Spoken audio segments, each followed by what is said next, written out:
There's something else I was going to tell you. I don't remember what it was. What was it? Oh yeah. Shark! Just kidding. Fast car. Poor Adam. Just let He it got happen. tummy troubles. Just let it happen. Poor guy. I'll feel better.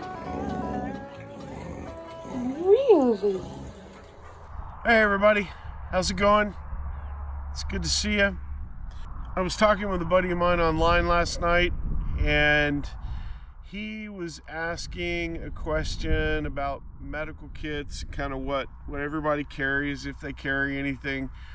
And I wanted to respond to him specifically. For the sake of this video, we're just going to call him Nurse Plants. I think you'll find that funny. I will too. I do too. So anyway, Nurse Plants and I were talking online last night, and he was asking like what everybody carries for a medical kit, and I was kind of telling him about mine.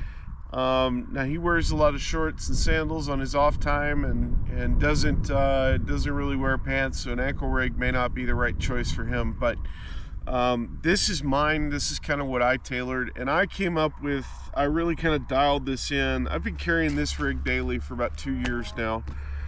I'll get into it in just a second, but the story behind the way it sits and is outfitted now is back in 2021 in October, I was at the Blackthorn USA Wilderness Skills Camp with with everybody, and I was making a tri-stick. Which, if you don't know what a tri-stick is, it's a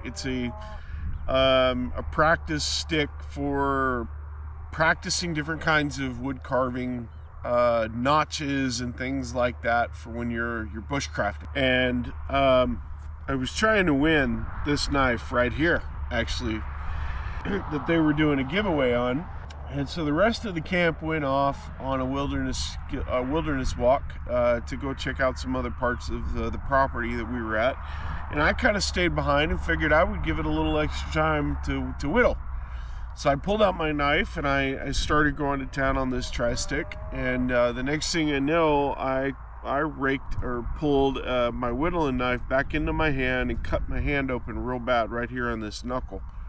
To the point that it really needed stitches. I didn't go to the ER to deal with that, but I should have, I don't know. I think it actually went down to the bone. I could peel the layers of muscle back, and it was pretty deep.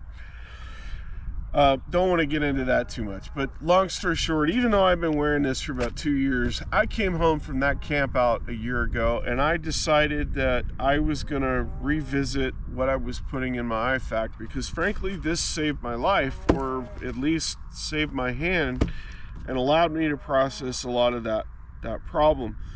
Of course, when I got it dressed, I was sitting down, I was waiting for the rest of camp to come back, and I was waiting on Nurse Plants to come back too. And he and one of the other guys who's a fire chief in the area helped me dress it up properly and bandage it to keep it out of the elements so that I could keep going with the class or keep going with the camp out that weekend if I wanted to. My hand was throbbing and hurting real bad, so I ended up just going home a day early. But when I got home, on the ride home, I immediately started thinking through, okay, this kit really helped. It was the only one I had in the truck at the time. I did not have it around my ankle like I should have, so I ended up having to walk 100 yards to deal with it. Well, when I was in the truck, I was like, okay, I got to do something better, because number one, this rig needs to be on me for it to be most effective. If I had gotten a real injury, a major one, cutting or severed a radial artery like I had done in the past on my right hand, or was whittling around my legs and ended up puncturing one of my arteries down in my leg, or something along those lines, man, it just really could have been a bad situation turned worse without a proper IFAK on me. I do play with a lot of sharp things. I run chainsaws. I'm around a lot of equipment and heavy machinery at times. My trailer's obviously in the background. We just unloaded, a whole unit of 20-foot 2x6s for some upcoming building projects. The possibilities, frankly, are just endless. So on that ride home in the dark at like 2 o'clock in the morning, and you know, on that 2-hour drive, I immediately started thinking about my IFAK to keep me awake and what I could do to make it better. For the last year, this is basically how it's been sitting. So I figured to answer his question by request, I would put together a quick little video, talk about what my experiences are with this, what I keep in it, and you know, just anything else I feel like throwing in along the way. I am going to try and keep this a little short. I don't want to turn this into a 20-minute video. So Nurse Plants, this one's for you, buddy. All right, so to start off, this is an ankle rig from, I believe it's Blue Alpha Gear technically is who makes it, but they make it for Warrior Poet Society. So John Lovell's Warrior Poet Society channel.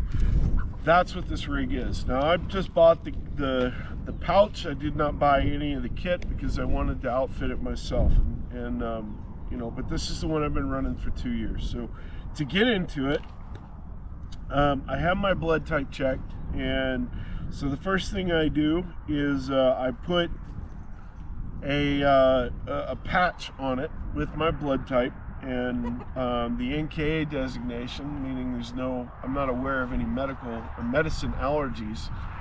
So if something traumatic were to happen, so hopefully somebody would be able to see this and recognize that, you know, I'm A positive and I don't have any known medicine allergies that I'm aware of, or that at least have ever been checked or recorded.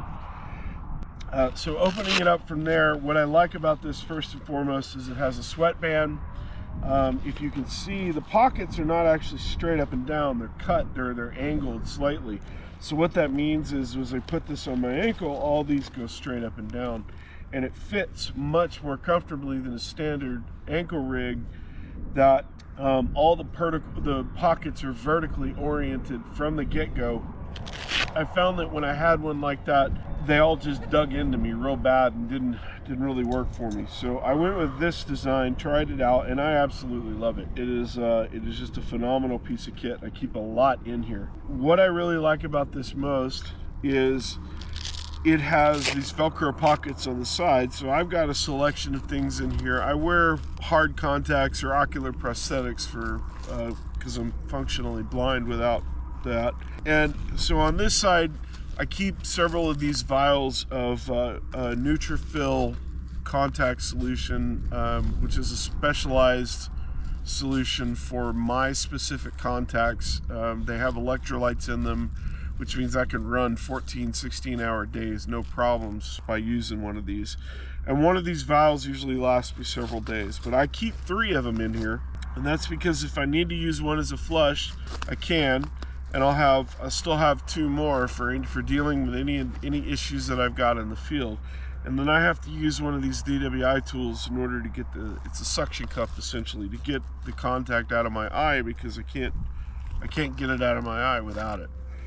So that's really all that's in this one, is eye care. That protects my eyes in the event of I get a splinter or something else in there. There are sometimes I'll keep a bottle of, I have some antibiotics for my eyes. So if my eyes are dried out or I get some debris in there, it starts to get infected, I can use that stuff at night, and that'll help me sleep, but also dissolve the infection and usually resolve it in, you know, 24 hours or so in most cases. So that's that side. And then on this side is more I keep utility related stuff. So I got a hot pink mini Bic, because nobody's going to walk off with a hot pink mini Bic. At least that was my theory when I put it in here. Normally it's wrapped in gaffer's tape, but on the last hunting trip I was on, I ended up in a bit of a survival situation, and so I used the gaffer's tape to help me get a fire started. I got a simple little lockpick kit. It's you know, I'm not going to get into that right now. That's up to you whether you want to carry something like that. This is a fire striker plate, and then I've got a number of these storm matches that kind of go in here too. This again is just super utilitarian, emergency related things. If I need them to get out of a pinch, something along those lines, that's kind of what I keep in my ankle rig for me. Again, you do you. This is very much just tailored to me and my needs and what I'm interested in carrying on me. I'm going to put these back in here so that the storm matches in a striker plate don't end up blowing away real quick. Bear with me. And like I said, in 2 years of carrying this, I have yet to have any issues with like these storm matches starting a fire or whatever, because the striker plate is kept separate. They're not kitchen matches. They don't light off anything, so you do need that sandpaper striker plate in order to get them to work right. But that's that. So in the main pouches, other than starting with, we'll go with this one first because it's the easiest. So on this side over here, this is my soft T tourniquet. In here, I also keep a decompression pin or a decompression needle and a red Streamlight Micro flashlight. Red, obviously, because it's designated medical, and I want it to be obvious that that's its purpose, and I will never use it for anything else. I check the batteries on this periodically, but because it's AAA batteries, I generally don't have to worry about degradation too much. These batteries last just a very long time.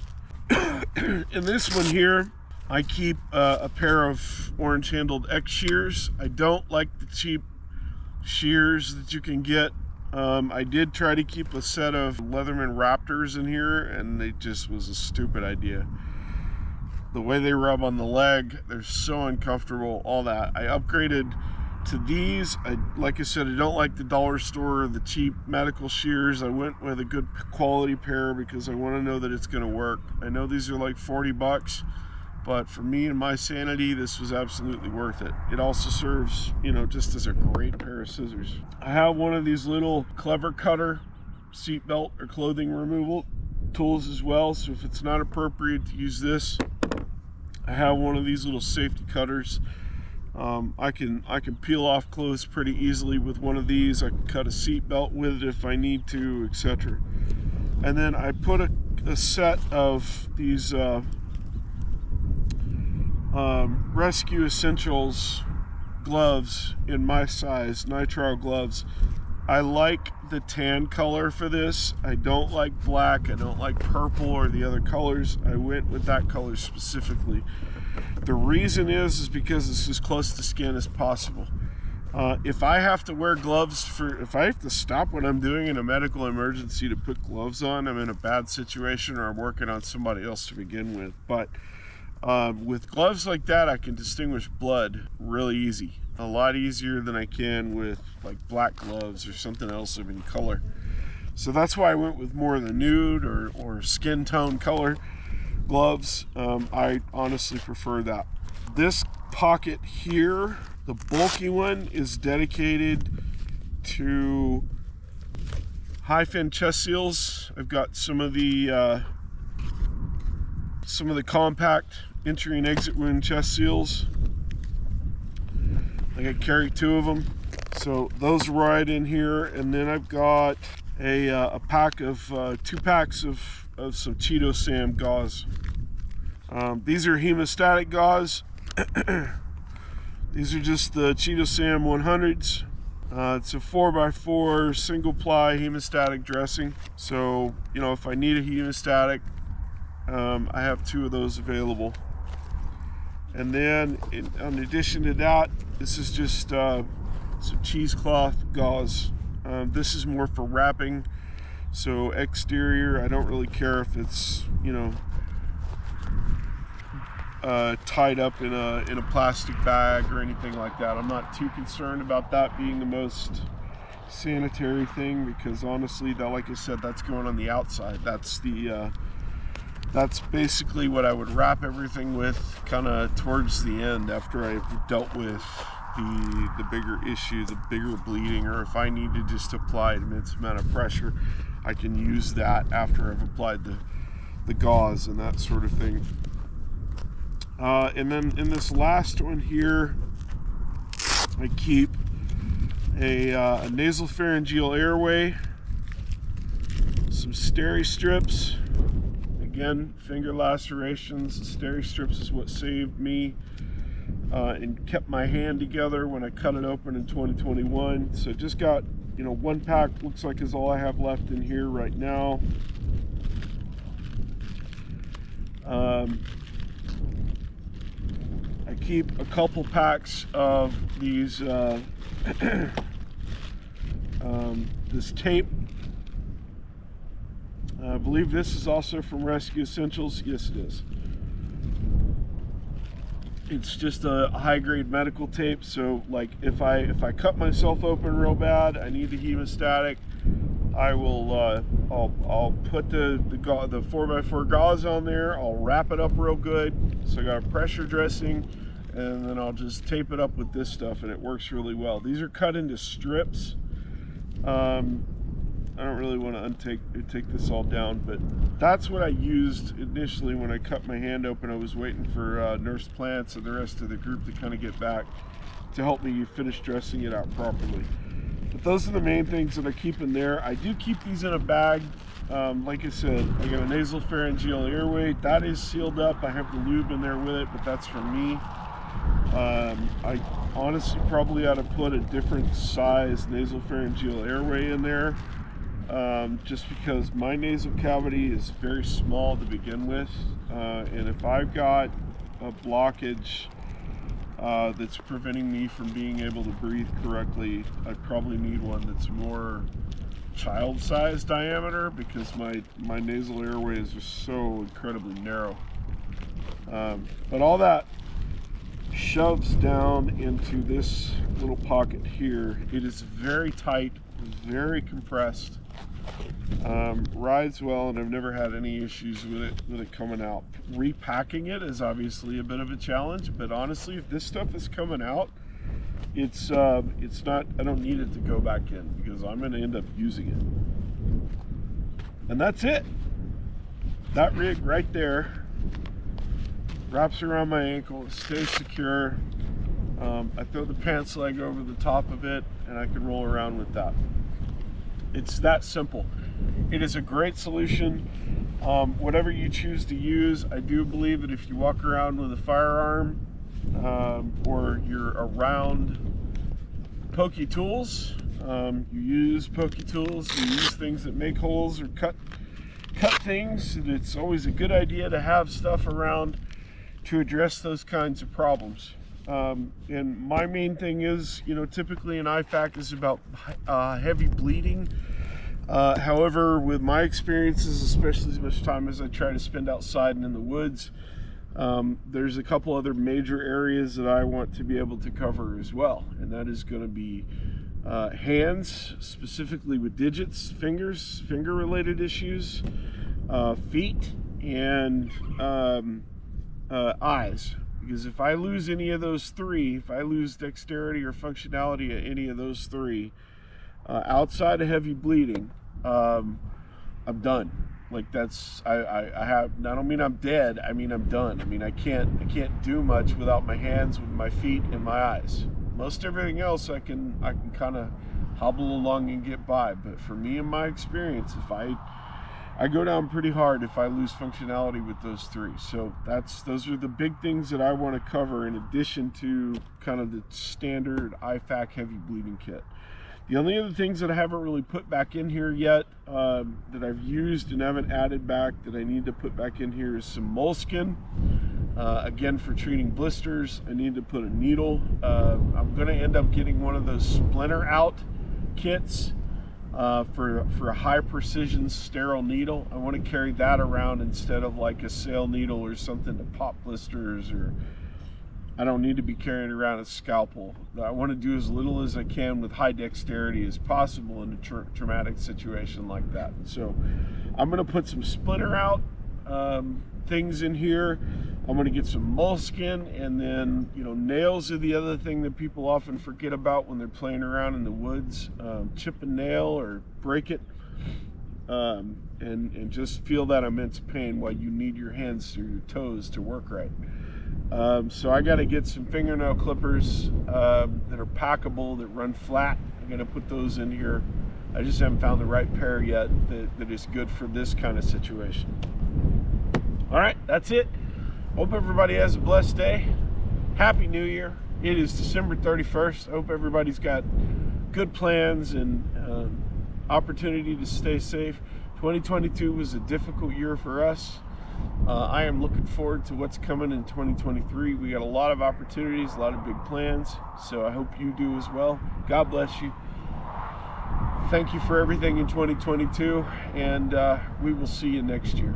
Take care.